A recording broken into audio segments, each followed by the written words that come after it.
Item ಯಾವುದೇ ಇರಲಿ try ಮಾಡಿ ಆಚಿ ಚಿಕನ್ ಮಸಾಲಾ. ಕೊಲೆ ಕೇಸ್ನಲ್ಲಿ ಕೈ ಶಾಸಕ ವಿನಯ್ ಕುಲಕರ್ಣಿ ದೋಷಿ ಅಂತ ಸಾಬೀತಾಗಿದೆ. ನಿರ್ದೋಷಿ ಆಗ್ತೀನಿ ಅಂತ ಅಂದ್ಕೊಂಡಿದ್ದ ವಿನಯ್ ಕುಲಕರ್ಣಿಗೆ ಬಿಗ್ ಶಾಕ್ ಎದುರಾಗಿದೆ. ಕೊಲೆ ಕೇಸ್ನಲ್ಲಿ ಕೈ ಶಾಸಕ ವಿನಯ್ ಕುಲಕರ್ಣಿ ದೋಷಿ ಅಂತ ಸಾಬೀತಾಗಿದೆ. ನಾನು ನಿರ್ದೋಷಿ ಆಗ್ತೀನಿ ಅಂತ ಅವರು ಅಂದ್ಕೊಂಡಿರ್ತಾರೆ. ಹೀಗಾಗಿ ವಿನಯ್ ಕುಲಕರ್ಣಿಗೆ ಇದು ದೊಡ್ಡ ಶಾಕ್.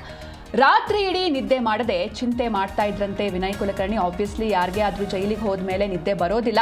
ಮತ್ತೆ ಸೆಲ್ನೊಳಗೆ ಹೋಗ್ತಾ ಇದ್ದಂತೆ ರಾತ್ರಿ ಕಣ್ಣೀರನ್ನ ಹಾಕಿದ್ದಾರೆ ಶಾಸಕ. ಕೆಲ ಹೊತ್ತಲ್ಲೇ CTP ನಂಬರ್ ಕೂಡ ನೀಡ್ತಾರೆ ಜೈಲಿನ ಅಧಿಕಾರಿಗಳು.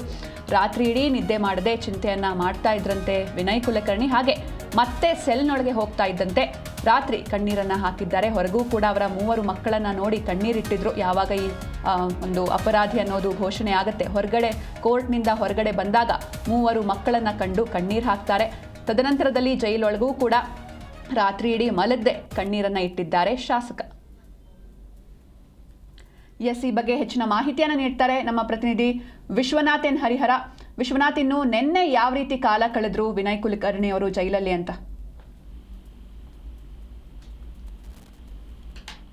ಸಿಂಚನಾ, ಜಿಲ್ಲಾ ಪಂಚಾಯತ್ ಸದಸ್ಯ ಯೋಗೀಶ್ ಗೌಡ ಕೊಲೆ ಪ್ರಕರಣಕ್ಕೆ ಸಂಬಂಧಪಟ್ಟಂತೆ ಸತತವಾಗಿ ವಾದ ಪ್ರತಿವಾದವನ್ನ ಆಲಿಸಿದಂತಹ ಕೋರ್ಟ್ ಏನಿದೆ, ಈಗ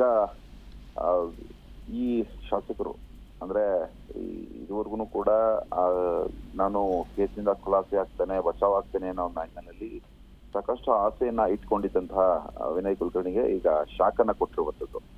ಸದ್ಯಕ್ಕೆ ನಿನ್ನೆ ಯೋಗೀಶ್ ಗೌಡ ಕೇಸಲ್ಲಿ ಯಾವಾಗ ದೋಷಿ ಅಂತ ಪ್ರಕಟ ಆಯ್ತು, ಅದಾದ್ಮೇಲೆ ಇವತ್ತು ಒಂದು ಶಿಕ್ಷೆಯ ಪ್ರಮಾಣವನ್ನ ಕೋರ್ಟ್ ಪ್ರಕಟಿಸೋದ್ರಲ್ಲಿದೆ. ಆದ್ರೆ ನಿನ್ನೆ CID ಅಂದ್ರೆ ಅಧಿಕಾರಿಗಳೇನಿದ್ದಾರೆ ಅವರನ್ನ CBI ಅಧಿಕಾರಿಗಳು ಭದ್ರತೆಯಲ್ಲಿ ಕೋರ್ಟ್ಗೆ ಕರೆತಂದು ಹಾಜರುಪಡಿಸಿದ್ರು. ಅದಾದ್ಮೇಲೆ ಕೋರ್ಟ್ ಕೂಡ ಒಂದು ತೀರ್ಪನ್ನ ಕೊಡುತ್ತೆ. ಇವತ್ತು ಶಿಕ್ಷೆಯ ಪ್ರಮಾಣವನ್ನು ಪ್ರಕಟಿಸಬೇಕಾಗತ್ತೆ. ನಿನ್ನೆ ಅವರನ್ನ ಪರಪ್ಪನ ಅಗ್ರಹಾರ ಜೈಲಿಗೆ ಆರೋಪಿಗಳನ್ನ ಕರ್ಕೊಂಡು ಹೋಗಿ ಬಿಡಲಾಗಿತ್ತು. ಆದ್ರೆ ನಿನ್ನೆ ಸಂಜೆ ಯಾವಾಗ ಮೆಡಿಕಲ್ ಟೆಸ್ಟ್ ಕರೆದುಕೊಂಡು ಹೋಗುವಂತಹ ಸಂದರ್ಭದಲ್ಲಿ ಶಾಸಕ ವಿನಯ್ ಕುಲಕರ್ಣಿ ಕಣ್ಣೀರನ್ನ ಹಾಕಿದ್ರು.